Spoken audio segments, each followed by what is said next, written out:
Hi, and welcome back to another exciting edition of HG Tundra Talk. And today's segment, Aaron and I are going to talk about a new feature we have on the show that we like to call Where Will They Be? And what we're going to do is we have randomly put names into a dish of different players from the Packers, the Brewers, and the Bucks, and we are going to discuss as many as we can in the next 15 minutes about what they're doing now for our favorite franchises and what we see them doing in maybe 5, 10 years, their legacy, stuff like that. So, without further ado, I'm Brandon Rooker along with my co-host, Mr. Aaron Wagner, and we're going to get this started. Would you like to pick the first one, Aaron? It's my honor. First one we got is good old AJ Hawk. Ooh, I'll let you go first on this okay. one. Well, personally, I'm an AJ Hawk fan. It's no secret that he maybe hasn't been exactly what everybody thinks a number 5 overall pick should be. That being said, I think he's been solid, and I think he'll continue to be solid, at least for the rest of this contract. And it's up in the air, obviously, whether Green Bay re-signs him in a few years. But I think his legacy once he leaves Green Bay is going to be a Packer Hall of Famer, very solid player, hopefully a member of multiple Super Bowl teams. He's at least going to be a member of one of them, that's for sure. But yeah, I think he's going to be a solid player. Never an NFL Hall of Famer, but a good, solid Packer Hall of Famer. Aaron, what do you think about AJ Hawk? I would agree. I think he's a solid player. How many years left on his? I believe he deal? signed a 5-year deal. 5-year deal. Which he's in his first year of. Yeah. So I mean, Yeah. like you said, he's not a Hall of Famer, but he's not a scrub. Solid player, and you're not going to waste a high draft pick on choosing someone else to take his position. So he's going to be the guy for. Yeah. They have DJ Smith as a backup, Mm-hmm. but I mean, he's had ups and downs this year, but. Definitely. I think when it comes to playoff time, he showed last year that he can play. Yep. So I think he'll be here another 5 years, and then 5 years is up. We'll see where we go from there. Exactly. Yeah, and it's interesting to say his when he came out of college, one of the things they said about AJ Hawk was that he may not be a Hall of Fame caliber player, but he was probably the safest pick in the draft as far as how good he could be, or how that he wouldn't be a bust. Let's just put it that way. And I think he's proven that. I think he lived exactly up to what he's been. So yeah, that's my opinion on AJ Hawk. All right, should we go for the next one? We shall. We shall. Next one we got is Ricky Weeks. Ooh. Okay, this is a good one. It's a good one. Aaron, I'll let you start this one. I'll lead off on this one. Ricky Weeks. I think he put together his best season this past year. That injury bug kind of bit him again. It was a freak. I was actually at that game where he turned it and Yeah, you were. Yeah. took that air out of the stadium. But I think he can be a solid, how can I put it, 3 through 5 hitter. Oh yeah. He'll hit 20, 30 home runs maybe at the most. Steal some bases. He'll play good defense. I think he'll be a very nice player for the Brewers for years to come, and especially this upcoming year. If Bronze is going to face that 50-game suspension, we're going to need him. But I think he's a very nice player. I see him being here, possibly playing out his career in Milwaukee if he stays relatively healthy. What do you think, Brandon? I agree with you. I like Ricky Weeks a lot. I think he's underrated in some senses, or at least he's starting to get more of his recognition as the Brewers get better. But I always feel like he's a guy that batting average doesn't tell the whole story. I feel like he gets timely hits. He doesn't necessarily get all the hits you want him to get. He hits the ball really hard. He does hit the ball very hard. He hits it really hard. Yep. And I like him. He's a hustle player. He's got some speed. I think I agree with you. I think he has a chance to play his entire career in Milwaukee and just really be a good solid player. I think he's very Hawk-like in the fact that maybe will never be a Hall of Famer, but Right. very, very solid, very, very good player to plug into your lineup. And just like Hawk, he's a first-round draft pick. Yeah, I think he's one of the better second basemen Yep. in the MLB. At least offensively, definitely one of the better ones. That's Now Ricky we Weeks. pick another one. Maybe we'll get a buck this time. And, We got Chris Narveson. okay, let's just. You can start off with this one. I can tell by your enthusiasm on this one. I mean, I don't see Narveson being here more than 3 to 5 years at the most yet. I feel like he's a solid 5, but I think he's probably the second out of the 5 starters they got. I think he's probably the second one that's going to get replaced. I think Randy Wolf, due to just age, is probably the first one out the door. It really depends on how Jed Bradley comes up through the system, because I believe he's the only prominent left-hander they have in the minors. Yeah. But Narveson, that's one thing that'll save him, is that he's a lefty. He's a he's a good pitcher. I mean, I think he has double-digit wins the last 2 years, so I mean that's pretty good. But he's a guy that I mid to high fours on the ERA is about as good as he's going to get. Yeah. I don't know. He's a solid player, but he's not near the level of Hawker Weeks as far as solid player that he can play around. I'm not totally impressed with Chris Narveson. I don't know, what's your opinion? Same thing. He had probably his best year last year as well. He pitched very well in that 4 or 5 spot in the rotation. He's 29 or his 30s already. I believe he's going to be 30 this season. 30, yeah. So he's getting towards the end of his what should be his prime. You never know though. But yeah, I'd agree. He's got, he'll be in the starting rotation this year, but after that, maybe put him in the bullpen. That's an option. I don't think he has a real long future as a Milwaukee Brewer, to be quite honest. No, he seems very replaceable. So that's as far as I got. It's Chris Narveson. I think that pretty much sums up Yeah. what we're looking at there. Next one, we got another Brewer, John Axford. I like Axford. Me too. It worries me a little bit because closers, they come and they go. Brewers they've had that the last decade. You got, I'm trying to think, you got Turnbow, you got Dan Kolb, you had Torres, you had Hoffman, you had Cordero. Seems to be a revolving door. I think he's a little older, but he's kind of in his prime too. Right. He's an interesting story because he didn't take the normal route to the majors. Right. But yeah, I agree with you on that. Anything else you'd like to say about Axford? That's all I got to say about Axford. Really, he pitched good this past year. That's for sure. I really like Axford. I think he has a shot, at least for the next few years, to be very, very good for us. I was not sold on him coming into last year, especially after that opening day's debacle, a blown save. I was really thinking about maybe looking for another closer, but he's more than shut my mouth on that one.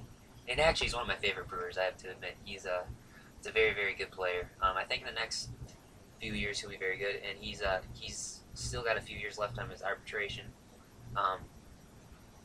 contract as rookie, So he's not going to be a big financial hit to Milwaukee for a few years. It'll be interesting to see when he is a financial hit, what they do, depending on how his years have been before that, if he continues, because he could have a big payday coming from somebody in a few years. I don't know if it'll be Milwaukee, but who knows? It might be Milwaukee, because if they have their guy and they want to keep him, he might be one of those franchise players. It's too early to tell, but I think the future's bright for John Axford. I definitely do. Right, and I think with Axford, you basically have an 8-inning game. Yeah. And I'll touch on this a little bit. We'll talk about the Brewers in the later video. But with K-Rod taking care of the 8th, you really have a 7-inning game. Yeah, and if your starter can give you at least 6, you should be relatively fine. Right, and if you got guys like Giovanni out there, Giovanni's starting to get to the point where I'm almost expecting 7 out of him, Yeah, and then that's what Axford's for, to shut the door. Yeah. All right, let's see if we get a buck here.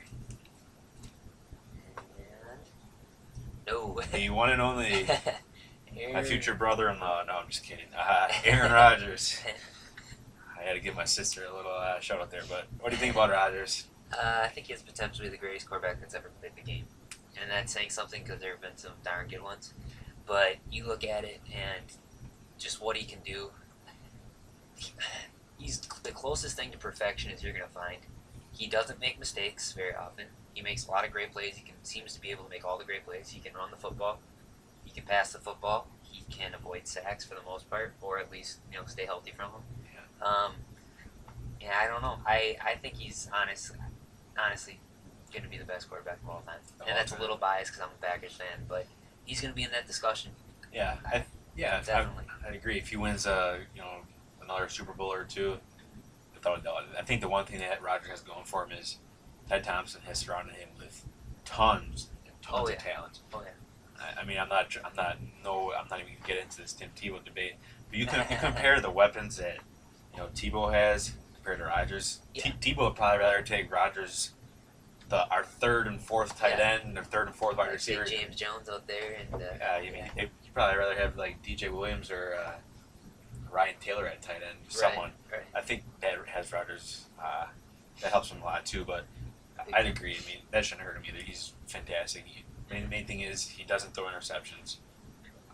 He's confident in the team. He works hard, and he's a team player. Definitely. You know, unlike he's not having his own locker in a separate locker room, but yeah, he's a guy you want as a face of your franchise. Right. For sure. And one thing I'd just like to add is that I've heard talk of, since Flynn put up that 480-yard, 6-touchdown performance last week, that Rodgers is a system quarterback, and that it's really more the system than him. But I feel like that. First of all, I think that's a false acquisition. But also, I think it's irrelevant because even if he is a system quarterback, we're not going to switch our system. You know. Yeah, why So should it hurt Rodgers Yeah. that he has good talent around him? Right, exactly. But to be honest with you, I just want to make sure I get this on camera that I do not think he's a system quarterback. I think he's extremely talented. I think Flynn's extremely talented. And Rodgers is better than Flynn, but you know, I think it's a talent thing. And Aaron's right. There are a lot of great guys around him, but I think they're definitely a reason too. But Agreed. so Let's see what we get here. probably take one more, We got about 4 minutes left here. maybe two, one or two more. We think depends on once Yeah, we talk. No Bucks yet. We got Charles Woodson. This is a good one. I'll let you go first on this one. Future Hall of Famer. One of the best corners to ever play the game. One of the best corners the Green Bay Packers have ever had on their team. Guy that resurrected his career. Hopefully a multiple-time Super Bowl champion in Green Bay.